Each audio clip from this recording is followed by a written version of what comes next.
Hello everyone, welcome to my channel K education. कैसे हैं आप सभी लोग? आई होप आप सभी लोग अच्छे होंगे। तो आज आप लोगों का डीएलएड फर्स्ट सेमेस्टर का पेपर गणित शिक्षण में इकाई 2 यानी कि आपका टॉपिक सेकंड है। और इस टॉपिक में आपको गुणा भाग की संकल्पना और संक्रियाएं पढ़नी, यानी गुणा किसे कहते हैं, भाग किसे कहते हैं, इसका यूज़ हम कब करते हैं और इनसे होने वाली अलग अलग क्रियाएँ कौन कौन सी है, यानी कौन किस कहाँ पर हम गुणा और भाग का यूज़ कर सकते हैं। तो आज हम इन सारी बातों पर डिस्कस करने वाले हैं। तो क्लास को शुरू करने से पहले अगर आप मेरे चैनल पर पहली बार आए हो तो जल्दी से चैनल को सब्सक्राइब कर लो, साइड में बेल आइकन है उसको प्रेस कर लेना, ठीक है, ताकि जब भी मैं कोई वीडियो अपलोड करूं या फिर कोई मैं लाइव क्लासेस लूं तो आपको उसका नोटिफिकेशन मिल जाए। इसके साथ साथ आप मेरे टेलीग्राम चैनल को ज्वाइन कर सकते हो, क्योंकि आपकी जो मैथ की क्लास है वो 7 बजे होती है, 7 PM पर, यानी शाम के 7 बजे होती है डेली। लेकिन कभी कभी क्या होता है, मान लो कभी कभी मुझे टाइम नहीं होता है या कुछ भी अदर वर्क में मैं अगर बिज़ी हो जाती हूँ तो मैं क्लास की को चेंज कर देती हूँ, उसका टाइमिंग है ना, यानी क्लास का टाइमिंग जैसे 7 बजे है तो मान लो मैंने 6 बजे ले लिया या 4 बजे ले लिया। तो ये इन्फॉर्मेशन हमें कहाँ मिलेगी? इसकी इन्फॉर्मेशन के लिए आपको हमारे टेलीग्राम चैनल से ज्वाइन हो जाना है। वहाँ पर मैं बता देती हूँ कि मैं कौन सी क्लास कब लेने वाली हूँ, ठीक है। तो मेरी क्लास का टाइम फिक्स नहीं है कि 7 बजे ही हो, ठीक है। जब मुझे टाइम मिल जाता है मैं पढ़ा देती हूँ, ठीक है। वैसे तो डेली मैं कोशिश करती हूँ और डेली आती ही हूँ मैं 7 बजे, लेकिन उसके बावजूद भी अगर कोई भी वर्क हो जाता है मेरे, या मैं बिज़ी हो जाती हूँ, ठीक है, या मान लो घर पे कोई गेस्ट आ गए तो मैं क्या करती हूँ, क्लास को ले लेती हूँ। तो इसके लिए आपको जो टाइमिंग चाहिए तो वो टेलीग्राम पे ही पता चल पाएगी, ठीक है।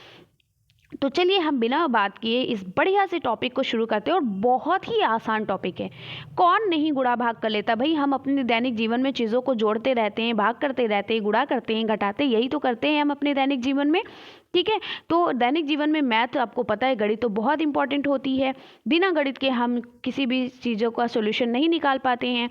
तो चलिए हम बात करते हैं गुणा की संकल्पना एवं संक्रिया। तो गुणा की संकल्पना का मतलब क्या है, गुणा होता क्या है, इसका मतलब ये कहा गया है। जैसे क्या होता है, पहला पॉइंट देखिए, कहा गया है कि किसी संख्या का बार बार जोड़ ही गुणा होता है, यानी कोई ऐसी संख्या जिसको हम बार बार जोड़ते हैं, ठीक है। मान लो आपके पास 10 के आपके पास 100 क्या है, आपके पास क्या है, 10 के आपके पास 100 नोट हैं मान लो, ठीक है। ये 100 सिक्के हैं, ये 10 के 10 सिक्के हैं मान लो। तो आपसे पूछे कोई आपके पास कितने रुपए हैं, तो आप क्या उसको 10 सिक्का, फिर एक और 10 हैं, एक और 10 का सिक्का है, एक और 10 का सिक्का है, एक और 10 का सिक्का है, कितने हो गए, 1 2 3 4 5, मान लो 5 हैं, ठीक है। तो आपके पास कितने हो गए, तो आप ऐसे जोड़ोगे, 1 10 10 में 10 जोड़ा 20, 20 में 10 जोड़ा 30, 30 में 10 जोड़ा 40, 40 में 10 जोड़ा 50, ऐसे कहोगे। तो ये होता है 50। आप कहोगे मेरे पास 50 रुपए हैं, ठीक है। अब आप ये भी तो कह सकते हो कि आपसे कोई पूछे आपके पास 10 के कितने सिक्के, आपने कहा मेरे पास 10 के 5 सिक्के हैं, यानी कि मेरे पास 50 रुपए हैं, ठीक है। आपने 10 के सिक्के गिने कि कितने हैं, 1 2 3 4 5 और गुणा कर दिया, 10 पंचे 50, यानी हमारे पास 50 रुपए हैं, ठीक है। तो किसी भी जोड़ को आसान करने के लिए हम, आसान तरीका जो होता है, यानी किसी भी चीज़ को बार बार जोड़ने को आसान बनाना ही क्या है, आसान बनाने का जो तरीका होता है वो गुणा कहलाता है, ठीक है। तो यही कहा गया है कि किसी संख्या का बार बार जोड़ ही क्या कहलाता है, गुणा कहलाता है। जैसे यहाँ पर देखिए 2 कितनी बार आया है, 1 2 3 4 5। तो ये 5 बार 2 हमने जोड़ा है और ये 5 बार 2 का मान कितना निकल आया, 10 आ गया भाई। 2 2 4 हो गए, 4 2 6 हो गए, 6 2 हो गए 8, 8 2 हो गए 10, ठीक है। तो ये कितना हो गया, टोटल 10। तो हम इसको ऐसे भी तो कह सकते थे कि देखते हैं 2 कितनी बार आया है, 1 2 3 4 5, यानी 2 गुणे 5 कितने हो गए 10। तो देखिए कितनी जल्दी हमने इसका आंसर दे दिया। तो अब हम पेपर में ऐसे क्वेश्चन आएगा तो हम एक चीज़ को जोड़ने थोड़ी बैठ जाएंगे, हम बस उसको देखेंगे कि वो कितनी गुनी है, 5 गुना है चीज़, है ना, यानी कि 2 गुणे 5 हो जाएगा। तो इसको क्या कहते हैं, तो गुणा का यूज़ क्यों किया गया, गुणा का यूज़ किसी भी चीज़ को बार बार जोड़ने के लिए, आसान बनाने के लिए किया गया है ना। हम किसी चीज़ को बार बार जोड़ना हमारे लिए आसान हो जाए, इसलिए हमने किसका यूज़ किया, गुणा का यूज़ किया, ठीक है। अब हम बात करते हैं, देखिए उदाहरण में हमने ये बताया आपको 2 कितनी बार लिखा है, 5 बार लिखा है। तो हमने इसको ऐसे अलग अलग ना जोड़ करके इसको आसान बनाने के लिए हमने क्या किया, 2 का जोड़ 5 बार है, यानी कि 2 गुणे 5 हो गया, तो हमारा हो गया 10, यानी 2 पंचे 10, ठीक है। अब बात करते हैं उदाहरण की। तो आपको क्या है, यहाँ से आपको उदाहरण से ये स्पष्ट हो गया होगा, ये समझ में आ गया होगा कि किसी भी संख्या का आपस में बार बार जोड़ ही क्या बन जाता है, गुणा बन जाता है। यानी किसी भी संख्या का क्या होता है, किसी भी संख्या का बार बार आपस में जुड़ना क्या कहलाता है, गुणा कहलाता है। ठीक है, जोड़ने के संक्षिप्त रूप को गुणा कहते हैं, या जोड़ने का संक्षिप्त रूप गुणा होता है। दूसरा पॉइंट ये कहा गया है, यानी कि जोड़ने का संक्षिप्त, यानी कि कोई बड़ी चीज़ को हम छोटी भाषा में कह दे, छोटे शब्दों में कह दे, तो वो क्या कहलाएगा, संक्षिप्त रूप कहलाता है। तो जोड़ने का संक्षिप्त रूप, अब जैसे मान लो मैं इतना लंबा जोड़ रही थी, मैंने इसको डायरेक्ट लिख दिया 2 × 5 = 10, यानी 2 × 5 = 10। तो ये क्या हो गया, ये संक्षिप्त रूप हो गया है ना। इसको हमने बहुत ही क्या किया, कम शब्दों में स्पष्ट किया। ठीक है, अगली बात कह रहा है, देखिए अगला पॉइंट कह रहा है कि गुणा की क्रिया और संक्रिया को पहाड़ों की सहायता से आसानी से किया जा सकता है। मान लो आपके पास 10 सिक्के हैं 5 रुपए के, और आपसे किसी ने कहा कि आपके पास कितने रुपए हैं। आपने गिना कि मेरे पास 5 सिक्के हैं, और कितने के हैं, 10 रुपए के हैं। आपने फट से कह दिया 10 × 5 = 50, मेरे पास 50 रुपए हैं। ठीक है, तो 5 सिक्के आपके, अगर मान लो आपके पास 5 सिक्के 5 रुपए के हैं, यानी एक सिक्का कितने का है, 5 का। इसी तरीके से आपके पास 5 सिक्के हैं 5-5 रुपए के। तो आपसे किसी ने कहा कि आपके पास कितने सिक्के हैं 5 रुपए के, तो आपने कहा 5 है, और कहा कितने रुपए हैं आपके पास टोटल। तो आप क्या कहोगे कि 5 को 5 से गुणा कर दोगे, 5 × 25, मेरे पास 25 रुपए हैं। ठीक है, समझ में आ गया। तो वही कहा गया है कि गुणा की क्रिया या संक्रिया को पहाड़ों की सहायता से आसानी से किया जा सकता है। ठीक है, और पहाड़े तो आपको आते ही होंगे, है ना, 20 तक तो आते ही होंगे। चलिए, अब देखिए नोट, यहाँ पर मैंने इसकी एग्जैक्ट जो परिभाषा होती है, इसकी एग्जैक्ट जो डेफिनेशन है वो मैंने यहाँ पर डिफाइन किया है।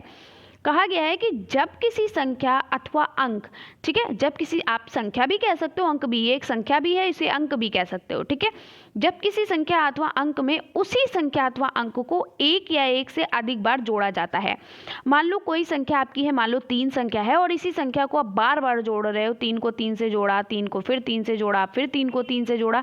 तो वही कहा गया है कि जब किसी संख्या या किसी अंक में उसी संख्या अथवा अंक को एक या एक से अधिक बार, हम ये नहीं कह सकते सिर्फ अधिक बार, एक या एक से अधिक बार, यानी एक बार भी जोड़ सकते हो और एक से अधिक बार भी जोड़ सकते हो। ठीक है, तो एक या एक से अधिक बार क्या किया जाए, जोड़ा जाता है, तो उसे क्या कहते हैं, गुणा कहते हैं। गुणा समझ में आ गया कि हम किसी भी संख्या को, यानी किसी संख्या को या किसी अंक को उसी संख्या से बार बार जोड़ते हैं, एक या एक से अधिक बार, या हम बार बार भी कह सकते हैं अगर हम जोड़ते हैं, तो वही क्या कहलाता है, गुणा कहलाता है। ठीक है, गुणे का चिन्ह आपको पता है कैसा होता है, ऐसा होता है, ये आपका क्या है, गुणे का चिन्ह होता है ना, मल्टीपल का चिन्ह होता है। तो गुणा को हम किससे प्रदर्शित करते हैं, इस वाले चिन्ह से प्रदर्शित करते हैं, एक्स की तरीके से बना होता है, इससे हम प्रदर्शित करते हैं। ठीक है, चलिए उदाहरण हम देते हैं। अब उदाहरण देखिए, यहाँ पर लिखा गया है, उदाहरण में हम आपको गुणा करना सिखाते हैं। देखिए यहाँ पर है 62 × 74 को हल कीजिए। ठीक है, तो हम 62 × 74 कैसे लिखते हैं, हमने यहाँ पर देखिए लिखा 62 × 74। ठीक है, अब ये 62 × 74 लिखा, सबसे पहले हम क्या करते हैं, सबसे पहले हम हमेशा जब गुणा करते हैं तो हम किधर से शुरू होते हैं, दाहिनी साइड से शुरू होते हैं। इस चीज़ का ध्यान रखिएगा, हम किस तरीके से आते हैं, दाएं साइड से आते हैं। ठीक है, या दाएं पक्ष की तरफ से हम शुरू करते हैं। जो हमारा राइट हैंड साइड होता है हमारा, जो जिससे हम खाना खाते हैं, जिस हाथ से, जिससे हम क्या करते हैं, सारे काम कर लेते हैं ना, तो हमारा राइट हैंड होता है, उधरी तरफ से हम क्या करते हैं, गुणा को शुरू करते हैं। तो जब भी हम गुणा करते हैं तो सबसे पहले क्या करते हैं, 4 को इन दोनों से गुणा करेंगे। ठीक है, फिर जब ये गुणा हो जाएगा तो हम इसके नीचे या तो गुणे का निशान लगा देंगे या तो 0 लगा देंगे। ठीक है, और हम क्या करते हैं, फिर इस 7 को हम इन दोनों से, और याद रखिएगा हम क्या करते हैं, दाहिनी ओर से चलते हैं। जब हम, ये क्या होता है, ये इकाई होता है और ये दहाई होता है। जब हमने इकाई वाली चीज़ें लिखी तो हमने इकाई से शुरू करी, सब लिख दिया। अब जब हम दहाई वाली चीज़ें लिखेंगे, ठीक है, दहाई वाली जब चीज़ें लिखेंगे तो क्या होगा, जब हम दहाई वाली चीज़ें लिखेंगे तो हम क्या करते हैं, दहाई वाली चीज़ों के लिए हम दहाई से ही शुरू करते हैं, यानी इसी के नीचे से शुरू करेंगे। देखिए इसी के नीचे से शुरू किया, यहाँ पर हम गुणे का निशान भी लगा सकते हैं, यहाँ पे हम 0 भी लिख सकते हैं, कोई दिक्कत की बात नहीं है। ठीक है, अगर हम मान लो यहाँ पर कोई संख्या होती, यहाँ पर मान लो होता कि 5 और यहाँ पर एक और लिखा होता और इसको गुणा करना होता, तो हम इसी के नीचे से शुरू करते। समझ में आ गया, यानी हम सैकड़े से ही शुरू करते।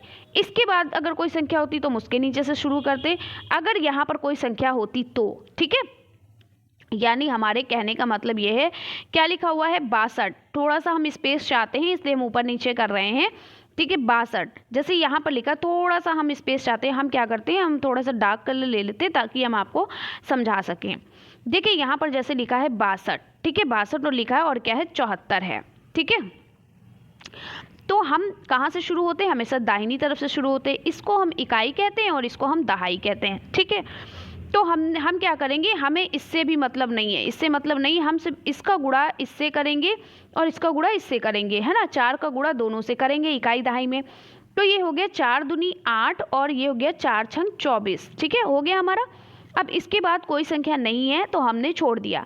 अब हम इसकी जगह पे, या तो आप इसकी जगह पे गुणे का निशान लगा सकते हो या फिर शून्य भी लिख सकते हो, कोई दिक्कत की बात नहीं है। ठीक है, अब हमारी संख्या देखिए यहाँ शुरू हो रही, दहाई से शुरू हो रही, तो हम यहाँ से भी दहाई से ही शुरू करेंगे। ठीक है, अब 7 दूनी 14, यानी हम दहाई से शुरू करेंगे तो दहाई के स्थान पर ही 14 लिखेंगे। तो 14 तो हम पूरा लिखेंगे नहीं, हमारा एक हासिल आया। ठीक है, तो 7 छंग 42 और एक कितना हो गया 43। ठीक है, ये हमारा क्या हो गया, अब ये हमारा ये निकल आया।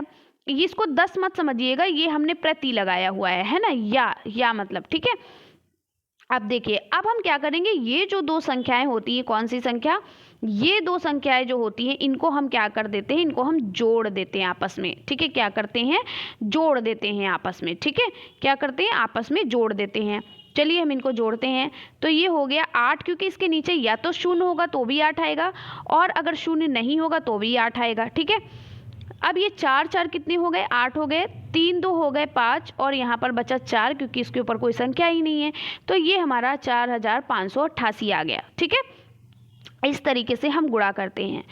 अब ये हमारा कहने का मतलब ये था कि मान लो हमारे पास कोई संख्या है 6 2 1। ठीक है, यानी 3 संख्या है, यानी इकाई दहाई सैकड़ा। ठीक है, ये क्या हो जाएगा, इकाई, ये हो जाएगा दहाई, ये हो जाएगा सैकड़ा। ठीक है, मान लो हमारे पास क्या है, एक सेकेंड आप फिर से मैं कर लेती हूँ, यहाँ पर इरेज हो गया, थोड़ा सा पॉइंट कम कर देती हूँ ताकि मैं और अच्छे से लिख सकूँ, बता सकूँ। क्या है, 6 है, यहाँ पर 2 है और यहाँ पर 1 मान लिया। ठीक है, और यहाँ पर मान लिया 3 2 और यहाँ 1 मान लिया। ठीक है, अब इनको अगर गुणा करने के लिए कहेंगे तो हम क्या करते हैं, 2 1 कम 2, पहले हम इकाई की संख्या से पहले सबको गुणा कर देंगे। तो 2 1 कम 2, फिर 2 दूनी क्या हो गया 4, फिर 2 छंग क्या हो गया 12। ठीक है, अब हम क्या करेंगे, इसके नीचे या तो चलो मान लो हम 0 लिख देते हैं, क्योंकि गुणा वाला मैंने आपको बता दिया, 0 लिखो या गुणा लिखो कोई फर्क नहीं पड़ता है। अब हम दहाई की संख्या से शुरू कर रहे हैं तो हम दहाई पे ही लिखेंगे। तो 3 1 कम 3, 3 दूनी 6 और 3 छक 18। ठीक है, समझ में आ गया। अब क्या है यहाँ पर, अब देखिए यहाँ पर 1 है तो अब हमने इसके नीचे 0 लिख दिया, तो इसीलिए हम कह रहे हैं आप 0 ना लिख करके अगर आप क्या करेंगे, यहाँ पर गुणे का निशान लगा देंगे तो क्या होता है, आप कंफ्यूज नहीं होगे। ठीक है, कंफ्यूज नहीं होगे। ठीक है, क्या होगा, आप कंफ्यूज नहीं होगे। तो हमने यहाँ पर क्या लिख दिया, हमने यहाँ पर गुणे का निशान लगा दिया। अब हम इसको सैकड़ा से शुरू करते हैं, क्योंकि ये हमारी एक संख्या किस पर है, सैकड़े पर है। अब हम इस 1 से इन तीनों के गुणा कर देंगे। तो 1 1 कम 1 हो जाएगा, 1 दूना 2 हो जाएगा, 1 तिया 3 हो जाएगा। अब ये सारी संख्याओं का हम क्या कर देते हैं, सम कर देते हैं, यानी तीनों संख्याओं को हम जोड़ेंगे। तो ये 2 आ गया और 4 3 होते हैं 7, और 6 2 8 और 1 हो गया 9। ठीक है, और 8 और 1 9 और 9 2 11। ठीक है, और यहाँ पर हो गए 3 और 1 4 और 1 5। समझ में आ गया आप लोगों को। तो ये हम करते हैं, इस तरीके से हमारा उत्तर आ गया।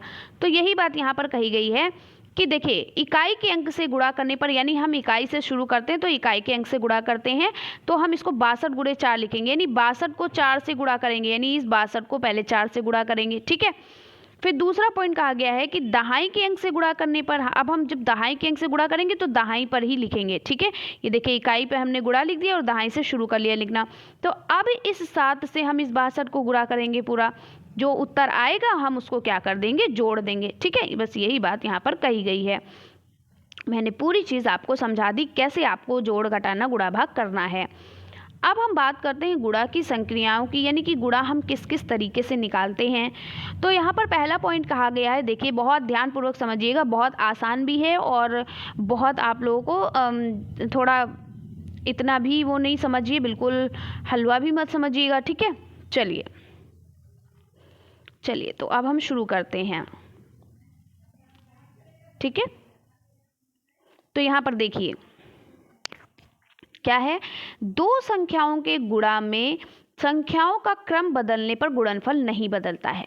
पहला पॉइंट कहा गया है कि अगर दो संख्याओं का हम गुणा करते हैं तो संख्याओं को गुणा करने में क्या होता है, इनका जो क्या होता है, गुणनफल का जो क्रम होता है वो, यानी कि जब हम दो संख्याओं के गुणा में संख्याओं का क्रम बदलने पर गुणनफल नहीं बदलता है।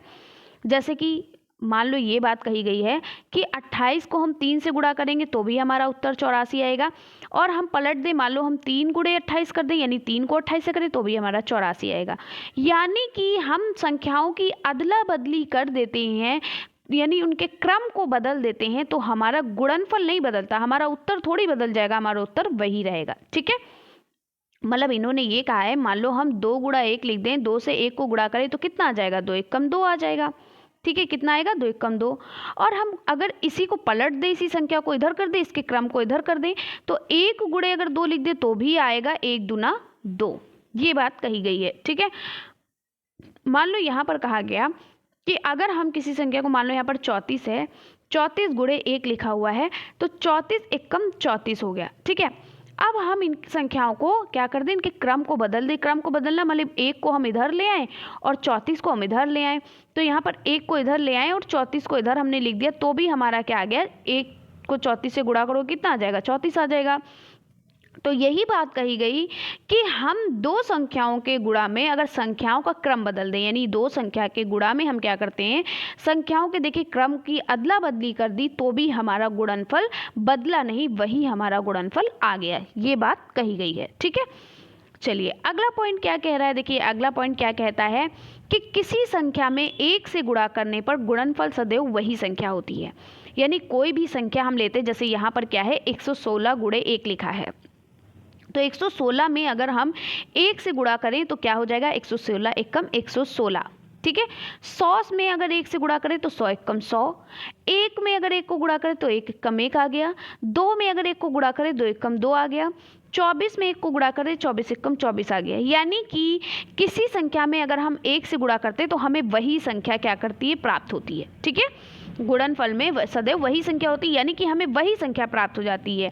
यानी कि हम 116 में, यानी कि किसी भी संख्या में अगर हम 1 से गुणा करते हैं तो हमें वही संख्या, यानी कि मान लो हम 2 में 1 को गुणा करें तो हमें क्या, 2 ही संख्या मिल जाएगी, ठीक है। हमें क्या होगी, वही संख्या प्राप्त हो जाएगी, ठीक है, ये बात कही गई है। अब आगे बात करते हैं, अगला क्वेश्चन क्या कह रहा है, अगला पॉइंट हमारा कहता है कि किसी संख्या में 0 से गुणा करने पर गुणनफल सदैव 0 होता है। यानी कोई भी संख्या हो, जैसे देखिए 12 का 0 से गुणा किया तो 12 0 0 हो गया, ठीक है। यानी 12 को 0 से गुणा करोगे तो 0 आएगा। 24 को आपने 0 से गुणा किया, 24 तो 0 आएगा।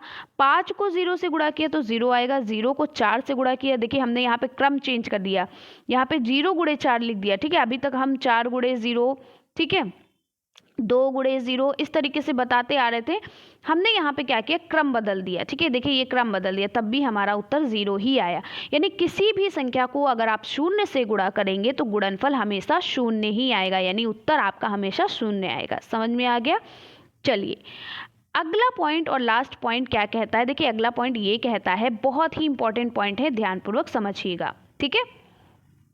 अगला पॉइंट क्या कह रहा है, अगला पॉइंट कह रहा है कि किसी संख्या में 100 200 300 या आप मान लो 900, ठीक है, 900 तक आपने मान लिया, का गुणा करने पर दी गई संख्या, जैसे कि दी गई संख्या मतलब जैसे कि 1 2 3 4 5 कुछ भी हो सकती है, ठीक है, 9 तक मान लो, ठीक है, से गुणा करके गुणनफल में दाहिनी ओर 3 शून्य लिख देते हैं। मतलब ये कहा गया है, मान लो आप 4 से 1000 का गुणा कर रहे हो तो आप क्या लिखोगे, 4 से आपने क्या किया, 1000 का आप गुणा कर रहे हो, ठीक है। फिर से लिख देते हैं हम, 4 से आप क्या कर रहे हो, 4 से मान लो आप 1000 का गुणा कर रहे हो, तो आपने क्या किया, लिखा 4 एकम 4, ठीक है, 4 एकम 4 कर दिया और बाद में कितने ज़ीरो लगे, 3 ज़ीरो लगे, आपने 3 ज़ीरो उतार दिए। ये बात कह रहा है। मान लो इसी जगह पर अगर आपका लिखा है, थोड़ा सा मैं पेन का कलर चेंज कर देती हूँ, रेड ले लेती हूँ, ठीक है। मान लो यहाँ पर लिखा है 4 गुणे और 4 ज़ीरो दिए हैं, ठीक है, 4 गुणे 10,000 लिखा हुआ है। तो आप क्या करोगे, 4 एकम आपने क्या किया, 4 लिखा और ये चारों ज़ीरो आपने उतार दिए। ये बात कही गई है, ठीक है। जितने ज़ीरो होंगे एक के बाद आप उतने ज़ीरो उतार दोगे, सिर्फ आप एकम से गुणा करोगे, ठीक है। यही बात कही गई है कि किसी संख्या में 1000, 2000, 3000 जो भी हो, ठीक है, 10,000, 5,000, 11,000 जो भी हो, गुणा करने पर दी गई संख्या जैसे कि 1, 2, 3, 4, 9 है, इससे गुणा करके गुणनफल के दाहिनी ओर 3 शून्य लिख देते हैं। या 4 शून्य होगा तो 4 लिख देंगे, 5 शून्य होगा तो 5 शून्य लिख देते हैं। जैसे कि अभी मैंने बताया, 4 को हमने 1000 से गुणा किया, 4 एकम 4 हो गया, ये 4000 हो गया। अब देखिए यहाँ पर 31 को हम 1000 से गुणा करें तो 31 एकम 31 और ये 3 ज़ीरो जो लास्ट में थे हमने ये उतार दिए। फिर देखिए 16 को 1000 से करें, 16 एकम 16 और ये लास्ट में 3 ज़ीरो थे, ये हमने 3 ज़ीरो उतार दिए। यही हमारा क्या है, उत्तर है। समझ में आ गया। अब हम बात करते हैं भाग की संकल्पना के बारे में, यानी भाग की संकल्पना क्या होती है। भाग क्या होता है, तो भाग एकदम गुणा का विपरीत होता है, ठीक है। भाग क्या होता है, भाग जो होता है वो गुणा का विपरीत होता है, यानी कि गुणा का क्या होता है, उल्टा होता है, ठीक है। भाग क्या होता है, भाग गुणा का उल्टा होता है। यानी कि हमने गुणे में क्या सीखा था, हमने सीखा था कि जब किसी संख्या या किसी अंक में किसी संख्या या अंक को एक से अधिक बार क्या करते हैं, जोड़ते हैं। लेकिन भाग में हमारी संख्या क्या होती, घटती है, ठीक है। भाग क्या होता है, जैसे मान लो आपके पास क्या है, मान लो कि मम्मी ने क्या किया, एक 2 भाई हैं, राम और श्याम, ठीक है। मान लो राम और श्याम 2 भाई, देखिए यहाँ पर है, मैं थोड़ा इससे समझा देती हूँ, ठीक है। मान लो कि राम और श्याम क्या है, 2 भाई हैं, ठीक है। यहाँ से समझाती हूँ मैं आपको, कलर चेंज कर लेती हूँ। जैसे मान लो राम और श्याम ये 2 भाई हैं, ठीक है। और राम और श्याम की जो माँ है, इन्होंने कहा कि इन्होंने टॉफियाँ खरीदने के लिए कुछ पैसे दिए। किसको, राम और श्याम को। राम और श्याम 2 भाई हैं और दोनों भाई को इनकी माँ ने टॉफ़ी खरीदने के लिए कुछ पैसे दिए। उन्होंने कहा कि 10 टॉफ़ियाँ खरीदी। उन्होंने क्या किया, जो राम और श्याम है, इन दोनों ने कितनी टॉफ़ी खरीद ली, 10 टॉफ़ी। यानी दोनों भाई ने 10 टॉफ़ी खरीदी। दोनों भाई ने अलग अलग नहीं, मतलब 10 टॉफ़ी खरीदी, ठीक है। दोनों भाई दुकान पर गए और 10 टॉफ़ी खरीद लाए। अब टॉफियों को बराबर बांटने के लिए दोनों ने एक ढंग ढूंढा। इन्होंने सोचा कि माँ ने हम लोग को पैसे दिए हैं और हमें जो पैसे मिले उन पैसों से हमें 10 टॉफियाँ मिली। अब इस 10 टॉफी को हम कितना बांटें कि हम दोनों को बराबर बराबर मिल जाए। अब ध्यान से सुनिएगा, बच्चे बहुत छोटे थे, नादान थे। इनको ये नहीं पता था कि हम अगर डायरेक्ट 5-5 टॉफियाँ बांट लेंगे तो हमें टॉफियाँ बराबर भाग में मिल जाएंगी। अब वो बच्चे हैं, बच्चे तो क्या करते हैं, एक तुम्हारा एक मेरा ऐसे करते ना, एक छोटे भाई को देते, एक बड़े भाई तो कहेगा एक तुम्हारा एक मेरा, फिर ये लो एक और तुम्हारा एक मेरा, तीसरी बार कहेगा ये लो फिर एक और तुम्हारा एक मेरा, चौथी बार कहेगा ये लो फिर एक और एक तुम्हारा एक मेरा, बच जाएगी तो फिर उसमें आधा एक दूसरे को बांटेंगे। उनको इतना नहीं पता होता है कि हमारे पास 10 टॉफियाँ हैं, यानी कि अगर हम 5-5 बांट लेंगे, ठीक है, कितने 5-5 बांट लेंगे, 5-5 10 होते हैं, अगर 5-5 हम बांट लेंगे तो हमारे पास बराबर टॉफियाँ हो जाएंगी। 5 मेरे राम भाई को मिल जाएगी, 5 मेरे श्याम भाई को मिल जाएगी, ठीक है। तो उनको इतना नहीं पता होता है, इसलिए वो एक एक करके बांटते हैं। एक बार राम को, एक बार श्याम को, एक बार राम, एक बार श्याम, एक बार राम, एक बार श्याम, इस तरीके से बांटते हैं जब तक 5-5 टॉफियाँ दोनों को मिल नहीं जाती, बराबर बट नहीं जाती है, ठीक है। आपने बच्चों को देखा होगा बांटते हुए, है ना। तो अब क्या हुआ, तो क्या किया, राम ने और श्याम ने क्या किया, पहली बार दोनों ने एक एक टॉफ़ी बांटी। तो टॉफ़ियाँ कितनी थी, 10 थी। और पहली बार दोनों ने एक एक टॉफ़ियाँ बांटी, तो एक टॉफ़ी राम ने, एक टॉफ़ी श्याम ने ली, ठीक है। तो टॉफ़ियाँ कितनी थी, 10 थी। तो 10 में से 2 गए, कितने बचे, क्योंकि 2 टॉफ़ियाँ बढ़ गई ना, एक राम ने ली एक श्याम ने ली, तो यानी 2 टॉफ़ी गई। तो हमारे पास कितनी बची, 10 में से 2 गए, 8 बची, ठीक है। मैं थोड़ा सा इस पॉइंट को डिलीट कर देती हूँ, ये वाला इरेज कर रही हूँ, सॉरी, ठीक है, ताकि आपको दिक्कत ना हो। चलिए, अब क्या किया उसने, दूसरी बार फिर बार, मैंने कहा ना कि बच्चे क्या करते हैं, बच्चे जो होते हैं वो, उनको समझ नहीं आता कि लो हम एक ही बार बांट लें। अब वो क्या करेंगे, अलग अलग बार टॉफ़ियों को बांटेंगे। अब उन्होंने क्या किया, दूसरी बार दोनों ने एक एक टॉफ़ी बांटी, ठीक है, यानी एक एक टॉफ़ी फिर से इन लोगों ने बांट ली, तो फिर 2 टॉफ़ियाँ कम हो गई, यानी कि हमने 8 में -2 कर दिया तो कितना हो गया, 6 बच गया, ठीक है, यानी 6 टॉफ़ियाँ बच गई, ठीक है। अब तीसरी बार दोनों ने एक एक टॉफ़ी बांटी, यानी फिर से इन्होंने क्या की, एक एक टॉफ़ी बांटी, क्योंकि अभी उनके पास टॉफ़ी बची हुई है ना, इसलिए वो बांटे जा रहे हैं अपने आपस में दोनों भाई। फिर उन्होंने बांटी तो ये 6 में -2 हो गया तो कितनी बची, 4 बची। अभी उनके पास 4 टॉफ़ियाँ बची हुई हैं तो फिर से वो बांटेंगे, है ना, 4 टॉफ़ियाँ बची। चौथी बार दोनों ने एक एक टॉफ़ी बांटी, फिर उन्होंने क्या किया, एक एक टॉफ़ी और बांट ली, ठीक है, एक एक टॉफ़ी और बांट ली। अब उन्होंने एक एक टॉफ़ी और बांटी, यानी 2 टॉफ़ी, हर बार 2 ही टॉफ़ी तो बट रही हैं क्योंकि एक राम ले रहा है, एक श्याम ले रहा है। तो अब 4 में उन्होंने 2 माइनस किया, कितने, 4 में 2 माइनस करोगे कितने हो जाएंगे, 2 बचेंगे, 2 बचेंगे, ठीक है। अभी उनके पास 2 टॉफ़ियाँ बची हैं। अब 5वीं बार दोनों ने क्या किया, एक एक टॉफ़ी बांटी, ठीक है। फिर 5वीं बार उन्होंने एक एक टॉफ़ी बांटी तो उनके पास कितनी टॉफ़ी बची, एक भी नहीं, क्योंकि फिर 2 बांट दी तो 2 बची थी, 2 में से 2 गया, 0 बचा।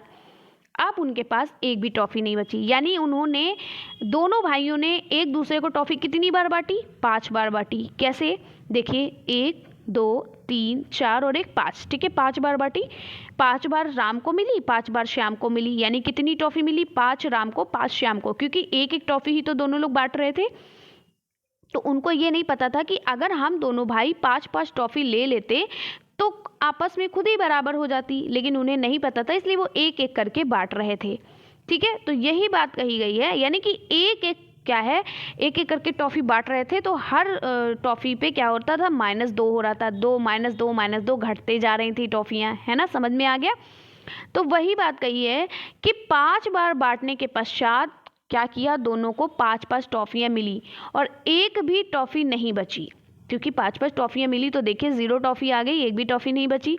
इस क्रिया में 10 में 2 5 बार सम्मिलित है, ठीक है, यानी 10 में कितनी बार 5 सम्मिलित है, 2 बार सम्मिलित है, ठीक है। इस 10 में 2 जो है वो 5 बार सम्मिलित है, यानी कि आप 2 1 2 3 4 और 5, अब 2 2 जोड़ो, 2 2 4 2 6 2 8 2 10, तो कितनी बार सम्मिलित होंगे, 1 2 3 4 5, 2 कितनी बार सम्मिलित हैं 10 में, 5 बार, यानी हम 2 को 5 बार माइनस करेंगे तब हमारा 10 घटेगा। समझ में आ गया आप लोगों को, ये बात यहाँ पर कही गई है। तो हम ये कह सकते हैं, हम इसको डायरेक्ट ऐसे भी तो लिख सकते थे, 10 भाग 2, ठीक है, तो ये कितना हो जाता, 2 पंचे 10, यानी 5 लिखा जाता। तो यही यहाँ पर बात कही गई है। अब आपको समझ में आ गया होगा कि किसी चीज़ को हम जब बांटते हैं तो वो क्या कहलाता है, भाग कहलाता है। जैसे यहाँ पर कहा गया है कि किसी संख्या का बार बार घटना भाग कहलाता है, यानी किसी संख्या को अगर हम बार बार क्या करते हैं, किसी संख्या को बार बार जो घटती है संख्या, वो क्या कहलाती है, भाग कहलाती है। दूसरा पॉइंट ये कह रहा है कि किसी संख्या से एक ही संख्या को बार बार घटाने की क्रिया क्या कहलाती है, भाग बन जाती है। जैसे आपने गुणा में पढ़ा था कि किसी भी संख्या में एक ही संख्या को बार बार जोड़ने से वो गुणा बन जाता है, इसी तरीके से किसी भी संख्या में उसी संख्या को बार बार घटाने की क्रिया भाग बन जाती है। जैसे अभी आपने यहाँ पर देखा, हम बार बार किसको घटा रहे थे, एक ही संख्या को घटा रहे थे, यानी 2 को हम बार बार घटा रहे थे, किसमें, 10 से। 10 में हम 2 को बार बार घटाए जा रहे थे, तो एक ही संख्या को बार बार घटाने से क्या होता है, हमारा भाग बनता है, ठीक है। चलिए, अब इसकी अगर डेफिनेशन लिखी जाए, इसकी परिभाषा लिखी जाए तो हम किस तरीके से लिख सकते हैं, चलिए हम देखते हैं। कहा गया है कि जब किसी संख्या अथवा अंक में किसी संख्या अथवा अंक को एक से अधिक बार घटाया जाता है तो उसे हम भाग कहते हैं। भाग को हम किससे प्रदर्शित करते हैं, या तो प्रति से करते हैं या फिर हम क्या करते हैं, इस भाग का ये चिन्ह होता है, ये देखिए भाग का क्या होता है, चिन्ह होता है, इससे प्रदर्शित किया जाता है। अब जैसे हमने गुणा की संक्रियाएं पढ़ी थी, कौन कौन सी इनकी क्रियाएं हैं, कौन कौन से अलग अलग टाइप्स हैं जिनसे हम गुणा करते हैं या भाग करते हैं, इसी तरीके से भाग की संक्रियाओं को भी हम देखेंगे। अब भाग की संक्रिया क्या होती है, देखिए लिखा है कि शून्य से अतिरिक्त किसी भी संख्या से शून्य में भाग देने पर भागफल 1 प्राप्त होता है। यानी कि शून्य से अतिरिक्त, यानी कि मान लो यही कहा गया है कि अगर हम शून्य से शून्य को भाग देने के अलावा, यानी इसके अलावा कोई भी संख्या आ जाए, 1 आ जाए, 2 आ जाए, 3 आ जाए, 4 आ जाए, 5 आ जाए, कोई भी संख्या आ जाए, तो अगर हम शून्य से किसी भी संख्या को भाग देंगे तो हमारा उत्तर क्या आएगा? शून्य आएगा। ठीक है, तो हमारा भागफल क्या आ जाएगा? तो हमारा भागफल क्या आ जाएगा? 1 आ जाएगा। ठीक है, किसी भी संख्या को शून्य से भाग देने पर हमारा क्या हो जाएगा? भागफल। यहाँ पर भागफल एक आ जाएगा भाई, देने पर, शून्य से भाग देने पर भागफल हमारा क्या होगा? 1 आ जाएगा। ठीक है, 1 आ जाएगा। यहाँ पर थोड़ा सा मिस्टेक हो गया, आप लोग सही कर लीजिएगा। 1 आएगा भाई, शून्य नहीं आएगा, 1 आएगा। ठीक है, देखिए कैसे 1 आ जाएगा आपका। ठीक है, किसी से आप जैसे शून्य को आप 5 से भाग दोगे तो कितना आ जाएगा? 1 आ जाएगा भाई। ठीक है, समझ में आ गया आप लोग को? तो यहाँ पर भी 1 आएगा। ठीक है, 1 आप लोग सही कर लीजिएगा। अब देखिए अगला पॉइंट क्या कह रहा है कि किसी संख्या में 1 से भाग देने पर भागफल वही संख्या होती है। मान लो आप 25 को 25 में भाग देते हो। ठीक है, आप 25 को क्या कर रहे हो? 25 में भाग दे रहे हो, तो कितना आ जाएगा? 25 एकम 25। ठीक है, तो कुछ नहीं बचा, यानी कि हम किसी भी संख्या में 1 से भाग देते हैं तो हमें भागफल वही संख्या मिलती है। यानी देखिए हमें वही संख्या मिल गई। समझ में आया? तो क्या होता है, किसी भी संख्या को अगर 1 से भाग दोगे तो हमें भागफल क्या हो जाएगा? वही संख्या मिलती है। ठीक है, 25 में 1 को भाग दोगे तो 25 आएगा, 121 में 1 को भाग दोगे तो 121 आ जाएगा। अगला पॉइंट क्या कह रहा है? देखिए यहाँ पर कह रहा है शून्येतर। शून्येतर का मतलब शून्य के अलावा, यानी शून्य नहीं होना चाहिए, इसके अलावा किसी संख्या में उसी संख्या से भाग देने पर भागफल क्या बचता है? 1 बचता है। यानी कि शून्येतर, यानी कि 14 में अगर आप 14 को भाग दोगे तो कितना हो जाएगा? 14 एकम 14, तो कितना बचा? 1 ही तो बचेगा। ठीक है, तो वही बात यहाँ पर कही गई है।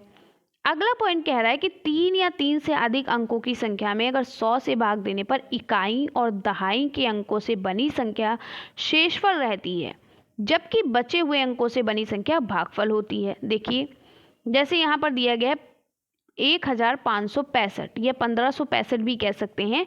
इसमें अगर आप 100 से भाग देंगे तो देने पर भागफल कितना आ जाएगा? 15 आ जाएगा और शेषफल आपका 65 आ जाएगा। कैसे? चलिए आपको हम बताते हैं। जैसे आप क्या करते हो, जैसे आपने क्या किया, 1565 को आपने किससे भाग दिया? 100 से भाग दिया। किससे भाग दिया? 100 से भाग दिया। तो जब आप 100 से भाग दोगे तो हो जाएगा, ठीक है, ये हो जाएगा 100 एकम 100। कितना हो जाएगा? 100 एकम 100। 1 में से 1 गया 6। देखिए हम दाहिनी ओर से करते हैं, यहाँ पर 6 बचेगा, यहाँ 5 होगा और 1 में से 1 गया, कुछ नहीं बचा। ठीक है, 1 में से 1 गया, क्या हुआ? कुछ नहीं बचा। अब हमने क्या किया, इस 5 को उतार लिया, क्योंकि हमारे पास यहाँ 3 संख्या है तो हमें 3 की ज़रूरत पड़ेगी, तो हमने इस वाले 5 को उतार लिया। अब 100 पंचे होता है 500। कितना होता है? 500।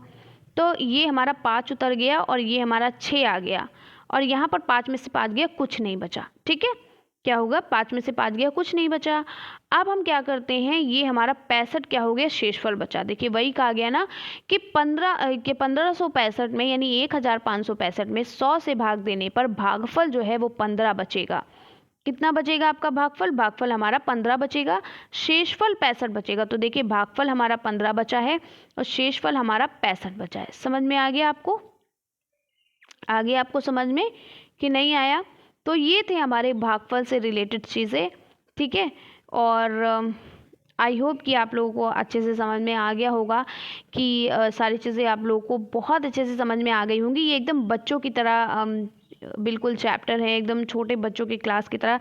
यानी कि आपको बता दूं, ये देखने में तो बच्चों की तरह है, लेकिन आप लोग बहुत ज़्यादा कंफ्यूज होते हैं, स्पेशली वो जिनको मैथ में थोड़ी दिक्कत होती है पढ़ने में। ठीक है, जो मैथ बैकग्राउंड में जिनकी मैथ नहीं होती थी, है ना, यानी जो आर्ट साइड के थे, तो उनको थोड़ा दिक्कत होती, उनको छोटी छोटी चीज़ें भी प्रॉब्लम करती। तो इसमें कोई इतनी बड़ी बात नहीं है कि आप लोग को नहीं आ रही है तो आप लोग एकदम बेकार हो, ऐसा नहीं है। ज़रूरी नहीं कि हर किसी को हर सारी चीज़ें आनी ही हो। ठीक है, लेकिन अगर आप एक टीचर बनने जा रहे हो तो आपको मैथ भी बेसिक चीज़ें आनी चाहिए, है ना, मैथ की बेसिक चीज़ें, ताकि आप अपने बच्चों को जहाँ भी आप प्राइमरी टीचर बनकर जाएंगे तो आप बच्चों को अच्छे से समझा सकें, है ना, मैथ उनको अच्छे से पढ़ा सके। इतनी आपको मैथ आनी चाहिए, इसीलिए आपका यहाँ पर मैथ कंपलसरी होता है। ठीक है, क्योंकि बच्चे क्या होते हैं, दैनिक जीवन में जोड़ घटाना भाग तो चलता ही रहता है, इससे तो आप लोग पीछे हट नहीं सकते हो, ये तो आपके जीवन में चलता ही रहेगा। इसीलिए बच्चों को इतना सिखा देना चाहिए, प्राइमरी क्लास में आप लोगों को इतना आपको पढ़ना चाहिए कि आप बच्चों को अच्छे से चीज़ों को समझा सकें।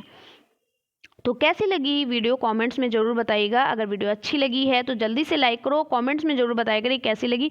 वीडियो को शेयर करिए, भाई आप लोग शेयर नहीं कर रहे हो। आपके कहने पर मैं एकदम टाइम निकाल के मैथ्स भी लेकर आ गई हूँ, ठीक है। आप लोगों की वजह से मैंने 3rd सेमेस्टर की मैथ इधर रोकी हुई है और आप लोग तब भी शेयर नहीं कर रहे हो वीडियो को ज़्यादा से ज़्यादा शेयर करो, ज़्यादा से ज़्यादा लोगों को जोड़ोगे तभी मुझे पढ़ाते हुए मज़ा आएगा। और देखिएगा आपकी हर एक क्लास इतनी बेहतर तरीके से पढ़ाऊँगी, इतनी बेहतर तरीके से आपको समझाऊँगी। ये तो आज आपका कॉन्सेप्ट मैंने क्लियर करा है, कल इसमें जो भी आपके एक्सरसाइज होगी, उसमें जो भी क्वेश्चन दिए होंगे उनको मैं सॉल्व कराऊंगी। और देखिएगा आप ये क्लास पढ़ लोगे तो कल आप देखिएगा किस तरीके से आप बहुत आसानी से क्वेश्चन आंसर कर लोगे। और अगर आपने SCERT बुक के क्वेश्चन आंसर को कंप्लीट कर लिया तो समझ लीजिए आपने मैथ को सॉल्व कर लिया है। क्वेश्चन आपके वहीं से बनते हैं, SCERT बुक से ही बनते हैं, कहीं अलग से नहीं बनते हैं। वही चीज़ें बनती जो वहाँ पर दी गई हैं। तो कैसी लगी वीडियो कमेंट्स में आप ज़रूर बताइएगा। वीडियो को शेयर करिए, भाई शेयर नहीं करोगे तो फिर मैं क्लासेस नहीं दूंगी, ठीक है। क्योंकि सारी चीज़ें आपको फ्री में हैं, कोई भी प्रॉब्लम है तो आप मुझसे बात भी कर सकते हो कमेंट्स के थ्रू। फिर भी आप लोग वीडियो को शेयर नहीं कर रहे हो तो वीडियो को शेयर करो, ज़्यादा से ज़्यादा लोगों को जोड़ो ताकि मुझे भी पढ़ाने में मज़ा आए और आप लोग को भी पढ़ने में मज़ा आए, ठीक है। और ज़्यादा से ज़्यादा लोग जुड़ेंगे तो फिर मैं आप लोगों को लाइव पढ़ाऊँगी, है ना, लाइव क्लासेस स्टार्ट कर दूँगी। अब 2 4 6 बच्चों में मैं आप लोगों को क्या ही लाइव पढ़ाऊँ, है ना, पढ़ाने में वो मज़ा नहीं आता है। तो अगर आप ज़्यादा से ज़्यादा लोगों को जोड़ोगे तो मैं जल्दी से आप लोगों को लाइव पढ़ाना शुरू कर दूँगी, लाइव पढ़ाऊँगी। तो फिर मिलते हैं हम इसी तरीके से नेक्स्ट वीडियो में और आप लोग बातों को समझ ही गए होंगे। तो तब तक के लिए बाय बाय, टेक केयर।